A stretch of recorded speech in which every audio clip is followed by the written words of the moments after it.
Winter 1944. A snow-covered field in the Ardennes. A German Panther dug in, waiting. Its long gun cold and level. Its crew doing the thing that German tank crews did better than almost anyone on Earth. Waiting for the shot. If you were the commander of that Panther, you understood tank fighting as a discipline of stillness.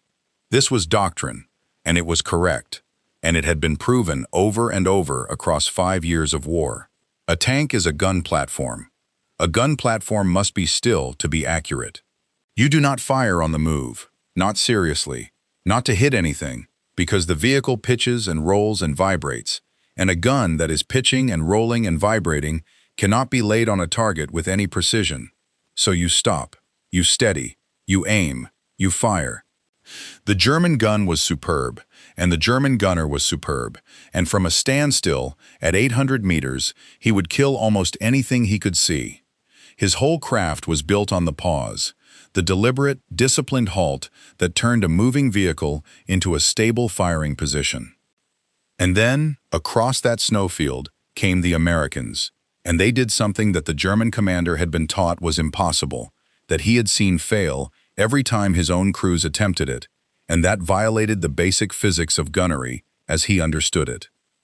They fired while moving, not wildly, not by accident, not spraying rounds in the general direction of the enemy and hoping. They came on at speed, over broken ground, and their guns stayed level, stayed on target, while the hulls beneath them pitched and bucked over the terrain, and the rounds went where they were pointed.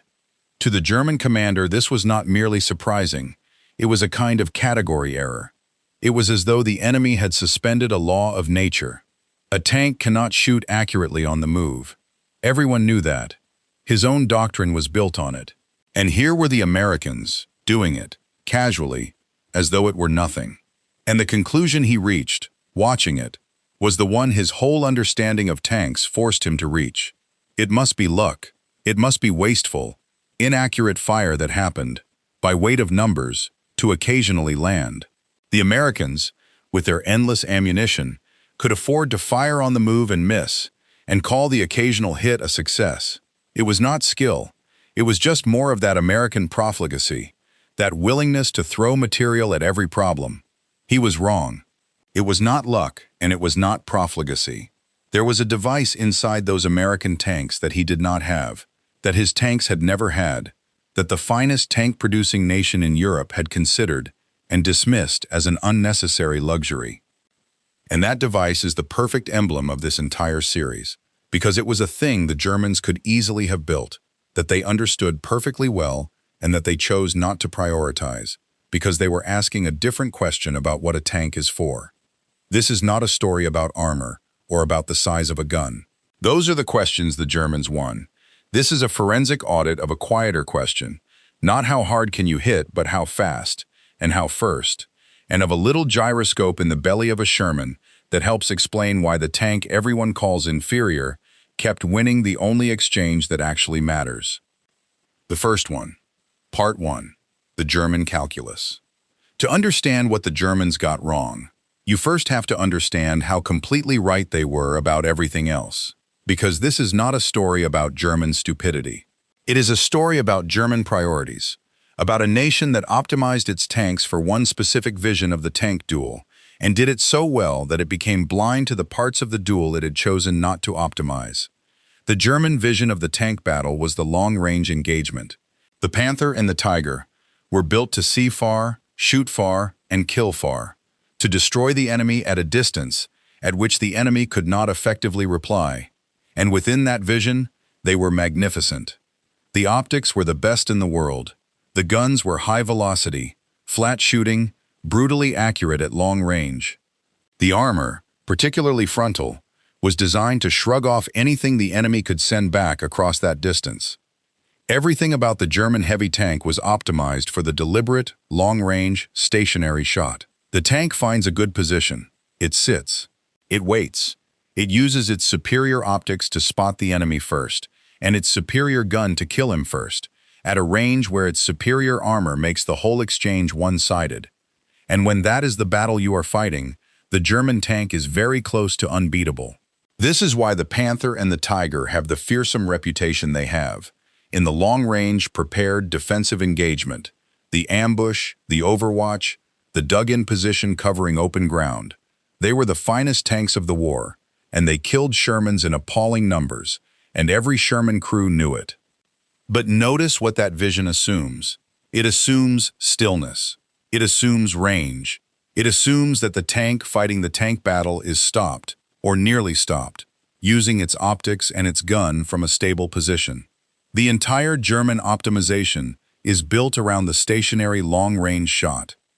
And the German designers, being human and having finite resources, spent their effort where their doctrine told them the battle would be decided: on the armor, on the gun, on the optics, on the long-range killing power. They did not spend it on the moving shot, because in their vision of the tank battle, nobody fires on the move. The moving shot is not part of the picture. Why would you build an expensive, delicate mechanism to enable something your entire doctrine says you should never do? There is a specific piece of equipment at the heart of this, and its absence in German tanks is the whole story. It is called a gyro stabilizer. The problem it solves is simple to state. When a tank moves over uneven ground, the hull pitches up and down, and the gun, being attached to the hull, pitches with it. The muzzle rises and falls. To hit anything, the gunner would have to continuously correct for this pitching, faster than any human hand can manage, which is why the moving shot was considered impossible. A gyrostabilizer uses a spinning gyroscope, an object that resists changes to its orientation, to sense the pitching of the gun and automatically counteract it, holding the gun on a stable vertical line even as the hull bucks beneath it. It does not make the moving shot perfect, but it holds the gun close enough to level that the gunner can keep it roughly on target while moving, and, crucially, means that the instant the tank does stop, the gun is already there, already laid, already on target, instead of needing to be settled and re-aimed. The Germans knew what a gyrostabilizer was. This was not secret technology. Gyroscopic stabilization was well understood. They could have built one. They chose not to, because their doctrine did not value the moving shot, and every hour of engineering and every scarce component went to the things their doctrine did value: the armor, the gun, the optics for the long-range stationary kill. And the same blindness shows up in the turret, which is the other half of the first shot problem. The Panther's turret traverse was tied to the engine, fast when the engine was revving hard, agonizingly slow when it was idling, which is exactly when a tank is creeping carefully through close country, waiting for a target to appear. A German designer optimizing for the long-range duel does not care much about turret speed, because at long range the target is far away and slow-moving, and there is time to crank the turret around by hand if need be. Turret speed only matters in the close fight, the fight the Germans had decided they were not going to have. So they did not prioritize it, and the Panther went to war with a turret that could take most of a minute to come all the way around, and nobody in the German system regarded that as the catastrophic flaw it became in a village fight at 50 meters. Every one of these choices was rational, given the German question, and every one of them was wrong given the war that actually happened. That is the German calculus. A tank optimized, brilliantly, completely, for one vision of the battle, the long-range, stationary, deliberate duel, and, precisely because that optimization was so total, blind to a different kind of fight, the close, fast-moving, first-shot fight that the Americans were about to force on them, over and over, on ground of the American choosing. Now let us look at the little gyroscope the Germans thought they did not need. Part 2. The American answer. The Americans built their tank around a completely different question, and once you understand the question, every supposedly inferior feature of the Sherman starts to look like an answer to it. The German question was, how do I win the long-range duel? The American question was, how do I get the first shot, up close, on the move, in a fast and fluid battle, and how do I make sure that if the exchange goes wrong, my crew survives it? We have already covered the crew survival in another audit. This is the other half. This is the first shot. Because here is the thing that the endless armor versus gun arguments miss, and that decides more tank fights than any specification. In the vast majority of actual tank versus tank engagements, especially at the shorter ranges of the fighting in Northwest Europe, in the hedgerows, the villages, the forests, the towns, the tank that fired first and hit won. Full stop. It did not matter whose armor was thicker or whose gun was bigger if you were dead before you got your shot off. The first accurate shot was, very often, the whole battle. And the Americans built the Sherman to win the first shot. Start with the gyro stabilizer, because the Sherman had one and the Panther did not. The American gun stabilizer was not perfect. It stabilized the gun in the vertical plane only. It took training to use well, and plenty of crews never mastered it or switched it off. But where it was used well, it gave the Sherman a capability the German tanks simply did not have. The gun stayed roughly on target while the tank moved. And, most importantly, when the Sherman stopped to take its shot, the gun was already there, already laid on the target, so the Sherman could halt and fire in a single motion, in the time it took a German crew to stop, settle, and begin to aim. That difference, halt and fire versus halt, settle, aim, fire, is measured in seconds, and in a close-range meeting engagement, seconds are the whole thing. The Sherman that could get its shot off 2 seconds faster was the Sherman that lived. Now the turret traverse, which is the second half of the first shot story, and just as important. The Sherman's turret was rotated by a fast, powered traverse, a hydraulic or electric system that could spin the turret all the way around in a very few seconds. The gunner could slew onto a target that appeared suddenly, off to the side, with real speed. The Panther's turret traverse was notoriously slow. On the Panther, the speed of the hydraulic traverse was linked to engine speed, and at low engine revolutions, exactly the situation in a careful, close-quarters fight, the turret crawled around agonizingly slowly. In some conditions, a Panther could take the better part of a minute to bring its turret all the way around. Against a target that appears at close range, off to the flank, that is an eternity, it is, very often, death. So picture the close-range meeting engagement that the fighting in France and Germany produced again and again. A Sherman and a Panther come upon each other suddenly, at short range, neither expecting it, in a village or a wood or over a rise. At long range, the Panther wins every time. But this is not long range.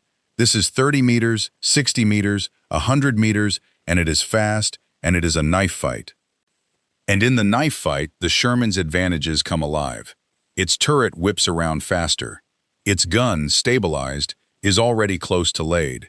Its crew, in a roomier and better arranged fighting compartment, works the fast controls. The Sherman gets its shot off first. And at that range, the Sherman's gun will kill a Panther through the side or the flank perfectly well.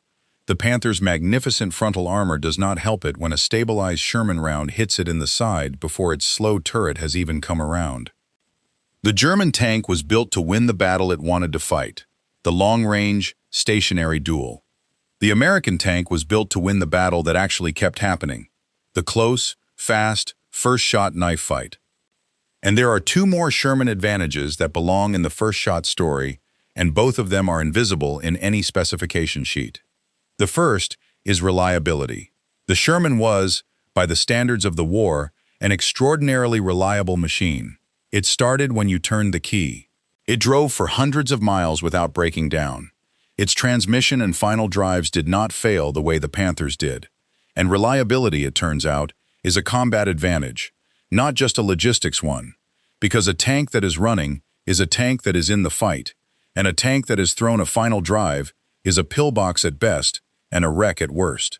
The Sherman was more likely to actually be there, mobile, able to maneuver for the flank shot, precisely because it was less likely to have broken down on the way. The second is the human one, and we have met it before. The Sherman's fighting compartment was roomier, better laid out, and less exhausting to fight from than the cramped, complex interior of a Panther or a Tiger. The commander had good vision, the gunner had good controls, the crew could work the fast turret and the stabilized gun without fighting the tank itself. And a crew that is less exhausted, that can see better, that can work its controls faster, is a crew that gets its shot off first, which is, again, the whole thing. None of this shows up when you compare armor thickness and muzzle velocity. All of it shows up in the knife fight, in the 2 seconds that decide who lives. The German tank was built to win the battle it wanted to fight, the long-range, stationary duel. The American tank was built to win the battle that actually kept happening, the close, fast, first-shot knife fight. And the little gyroscope, and the fast turret, and the reliability, and the roomy fighting compartment, and all the other things the armor versus gun arguments ignore, were the Americans' answer to a question the Germans had decided did not need answering. Not how hard can I hit, but how fast can I hit first? Part 3. The River of Steel. The gyro stabilizer is a small thing, mechanically, but the ability to put one in every single tank and to train enough crews to use it, and to build the whole tank around speed and first-shot capability, and then produce that tank in tens of thousands, that is not a small thing. That is the American industrial system doing what it did to everything. Consider what it means to fit a gyro stabilizer as standard. It means you have decided, at the level of national production, that a delicate precision instrument will go into every tank you build. Not a special version, not an elite variant, every tank. It means you can manufacture that instrument in the tens of thousands, to a consistent standard, and install it on a production line, and keep it supplied with spare parts through the same vast logistics chain that carried the fuel and the shells and the socks. The Germans, even if they had decided they wanted stabilizers, would have struggled to do this. Their production was already strained past breaking. They were building tanks in the hundreds and low thousands, where the Americans built them in the tens of thousands. They were short of the skilled labor, the precision manufacturing capacity, the raw materials. Adding a complex precision instrument to every tank was a luxury their industrial base could not have afforded, even if their doctrine had wanted it. So the American advantage here is really 2 advantages stacked, and they are the same 2 advantages that run through this entire series. The first is a decision about what matters, the choice to value the first shot, the moving shot, the close fight, the speed of engagement, over the pure long-range killing power the Germans obsessed over. The second is the industrial capacity to turn that decision into reality across an entire army, to put the stabilizer in every tank, the fast traverse in every turret, and then to build those tanks in numbers so large that they were everywhere, all the time, in every fight.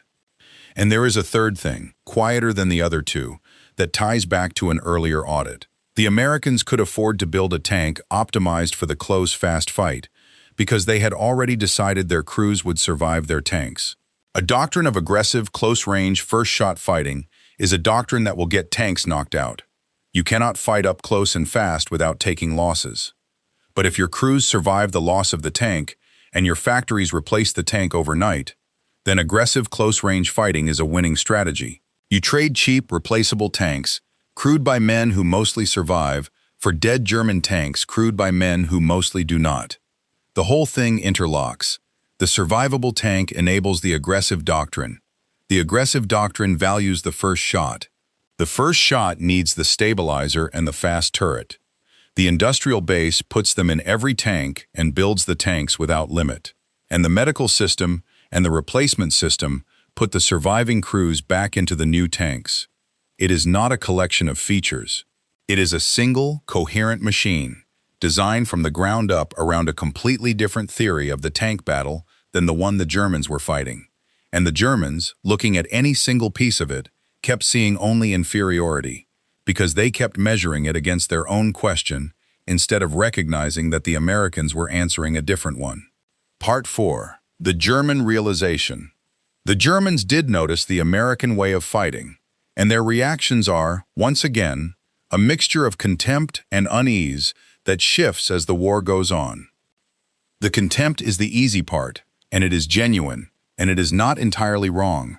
German tank crews, especially the veterans, regarded the Sherman as a badly protected, undergunned vehicle, and regarded the American habit of firing on the move as amateurish and wasteful. In the long-range engagements the Germans preferred, all of this was true.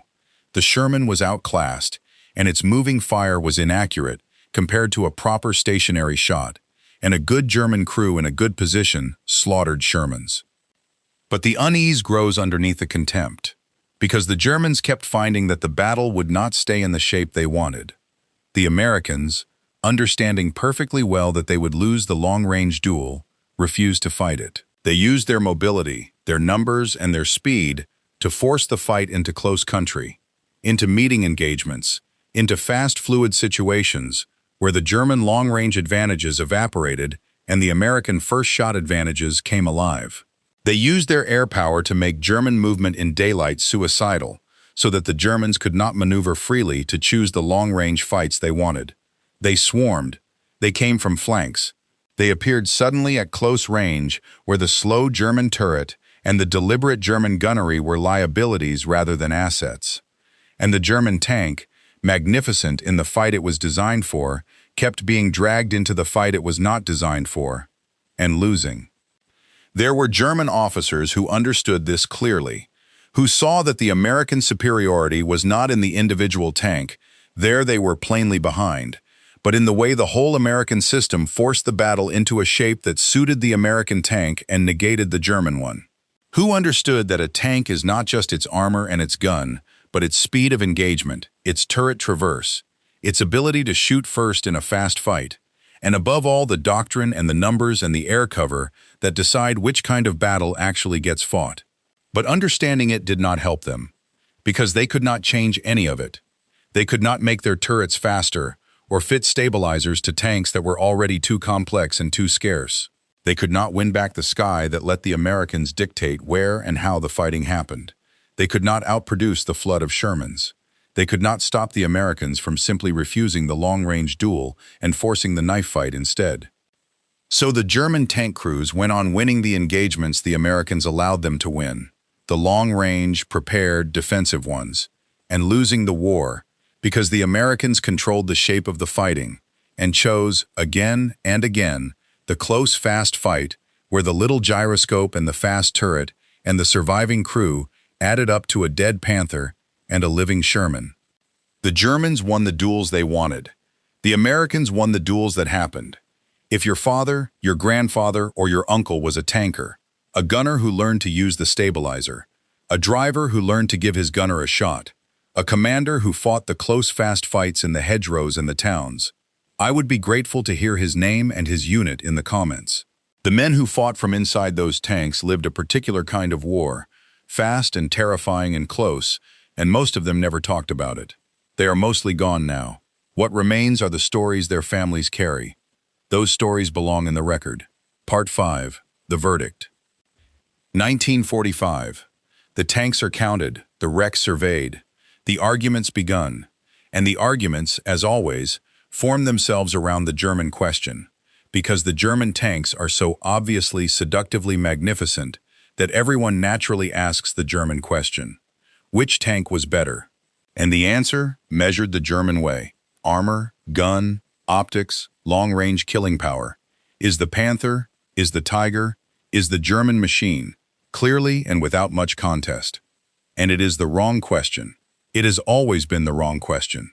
It is the question of the duel, and the duel is not the war. So here is the verdict. The German tank was built to win a fight.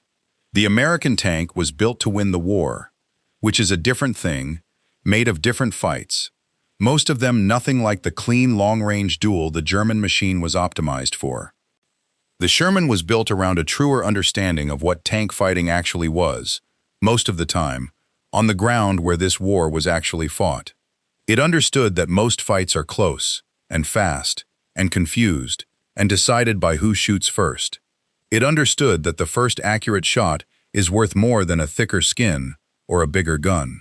And so it was given the little gyroscope that kept its gun level on the move, and the fast turret that whipped around to meet a sudden threat, and the roomy compartment where a crew could work the fast controls, and it was built to get its shot off first in the knife fight, and then, if the knife fight went wrong anyway, to let its crew live. The German commander in the Ardennes, watching an American tank fire accurately while moving, thought he was watching luck, or waste, or amateurism. He was watching an answer to a question he had never thought to ask, because his own brilliance at his own question had blinded him to the existence of any other. Not how hard can I hit, how fast can I hit first? And in the close, ugly, fast, confused fights that actually made up the war, In the villages and the hedgerows and the snowy fields where tanks met each other suddenly at short range, the answer to that question killed more Panthers than any Sherman gun ever did on its own. The Germans built the better tank. The Americans built the better first shot. And the first shot, in the end, is the only part of the duel that the loser never gets to answer. And there is a coda, and like the coda to every one of these audits, it is the proof that the American answer was the real one and the German magnificence was the beautiful dead end. After the war, tank designers did not spend the following decades chasing the Panther. They chased the first shot. Every serious battle tank built in the second half of the 20th century, and every one built since, is obsessed with exactly the thing the Sherman was reaching for and the Panther ignored: the ability to hit first, hit on the move, hit fast. Full gun stabilization, in 2 axes, became universal. Fast-powered turrets became universal, and eventually the whole apparatus of modern fire control, the rangefinders, the ballistic computers, the thermal sights, the systems that let a modern tank fire accurately on the move at a target it can barely see. All of it is the descendant of that crude little vertical axis gyroscope in the belly of a Sherman. The German tanks are in museums, admired, beautiful, and correctly understood as a technological dead end, the last and greatest expression of a theory of the tank that the war itself proved wrong. The Sherman's crude stabilizer is the ancestor of how every tank on Earth fights today. Because the Germans answered the question of the duel, and the Americans answered the question of the war, and the question of the war turned out to be the one that everybody has been trying to answer ever since. The Germans built the better tank. The Americans built the better first shot.